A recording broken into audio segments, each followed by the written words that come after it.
found embodied in the gearing. It was a very important discovery. And Price went much further than this. He described how he thought this gear was embodied into the gear wheels of the device. On the right there, you can see the main surviving fragment with its characteristic large wheel, four-spoked wheel, sometimes called the main drive wheel. It goes around one turn a year. On the left, there's a computer reconstruction, and you can see a little crown input gear, which is where the device was turned from, probably via a knob or a crank or something like that. And if you look on the back of that gear there, there's another smaller gear, B2, 64 teeth, also goes around once a year. Price then said there's another gear that meshes with it, C1 with 38 teeth. I should say this is not an epicyclic gear. I've suppressed the main plate here so you can see the gears, but this sits in a on a fixed axis in a bearing in the main plate. And we can easily calculate how fast this gear turns by the simple laws of meshing gears. We just divide the tooth counts, and it simplifies down to 32 over 19, and 19 is clearly for the Newtonic cycle. Price then said there's a couple more gears, 48 teeth, 24 teeth, simply doubles the ratio. The minus sign incident is because each time you mesh two gears, they turn in opposite directions. So this is the basic way the mechanism works. It builds up increasingly compound gear trains to calculate increasingly sophisticated ratios. Then comes Price's 127 tooth gear, meshes with another little gear, B2 with 32 teeth, and calculates, you do the simple arithmetic, calculates 254 over 19, which is the sidereal version of the Metonic cycle. It essentially calculates the average position of the moon in the zodiac. Now let me just look at the output gear for this. It's got a rather strange little pentagonal hub with a hole through it. Price thought that this gear then the output of this gear then went straight up to the front dial, to the zodiac dial that Rem had proposed to show the average position of the moon in the zodiac. But in fact, the gear train takes a completely extraordinary journey, which I'm going to describe. This wasn't a fantasy on Price's part. Here we have in modern X-rays all the gears involved with this. Unusually for the Antikythera mechanism, many of them are nearly complete. We can count the tooth counts, they all check out. This is a completely established part of the Antikythera mechanism. Price also looked at the gears at the back of the mechanism, and you'll notice there are two large gears, E3, E4, and on them sit two epicyclic gears, K1, K2. Well, why do we use epicyclic gears in gearing? One purpose for them is that if you've just got fixed axis gear trains, as we've seen with Price's gear train, then we can simply multiply and divide the tooth counts. We can't add or subtract ratios. We simply multiply and divide them. If you want to add or subtract ratios, you've got to use epicyclic gears. It's not obvious. It's difficult concept. What Price said was that this was all part of a differential system, differential difference. It calculated a difference. He said it calculated the difference between the basic orbital cycle of the moon around the Earth, the sidereal cycle, and from that it subtracted the orbit of the sun around the Earth. Remember, we're in geocentric, Earth-centered astronomy here, and that subtraction produces the phase cycle of the moon, the lunar month. It's not obvious. It was an absolutely brilliant idea on Price's part. Unfortunately, it was wrong, and this, I think, set back Price's research by a huge amount. He became famous for this idea.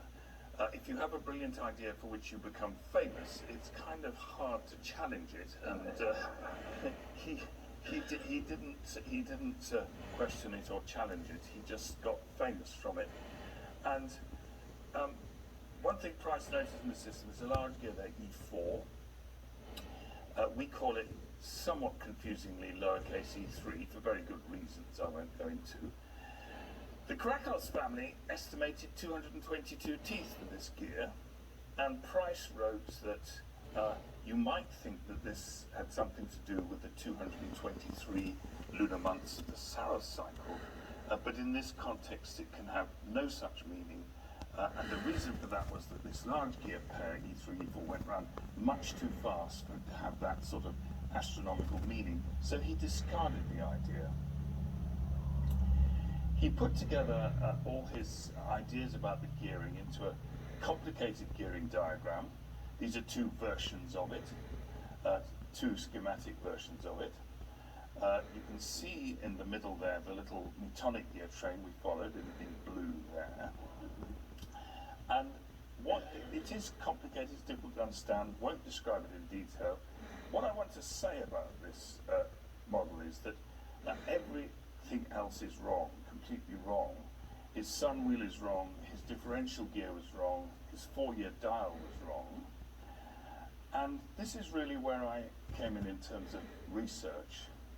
I wrote a paper called Challenging the Classic Research, which criticized this model on the basis that it was far too complicated for its simple outputs.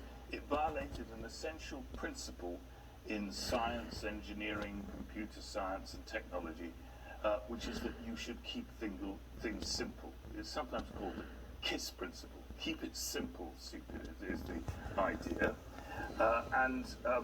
It's a fundamental principle that everybody in science goes by. But Price, he didn't get everything wrong. He understood how the fragments, relative positions of the fragments, he got a huge amount right, in fact, which Rem had not been able to do. And he put this together into a basic architecture of the mechanism. There's a simple box with, at the front on the left there, you can see the dials, calendar dial and the zodiac dial that Rem proposed. And at the back he said there's a twin dial system with 5 turns at the top, 4 turns at the bottom. That I believe he got completely right, but he got the function of these back dials wrong. After 20 years research, he put everything together in a truly great paper called Gears from the Greeks. By this time, Price was Avalon Professor of the History of Science at Yale University, and this paper defined the Antikythera mechanism for the next generation. It became the Bible for later researchers. Now, don't misunderstand me, I really revere Price. I think he's still the greatest researcher in Antikythera research history. You don't just make progress in science by getting everything right. You make progress also by getting things wrong in an interesting way. And he set the agenda for the whole future of research. When he died at an early age, the mantle was taken over by 2 more researchers. On the left there, Professor Alan Bromley from Sydney University, a professor of computer science. Seen there, I should say, not with the Antikythera mechanism, but with part of one of Charles Babbage's computing engines. He was a considerable expert on Charles Babbage. And on the right there is Michael Wright, who was then curator of mechanical engineering at the Science Museum in London. They had become skeptical about Price's model, I have to say some years before I had, but unknown to myself. And they determined to get new X-rays, to do new X-rays. The problem with the Krakos X-rays was all the gears were overlapping. They were 2-dimensional X-rays. You couldn't easily distinguish the 3D depth of the gears or the mechanical structure. And they used this early technique of 3D X-rays called linear tomography. I won't go into the technique. It's very hard to interpret the results. I should say, sadly, that Alan Bromley died before the full fruits of this research could take place.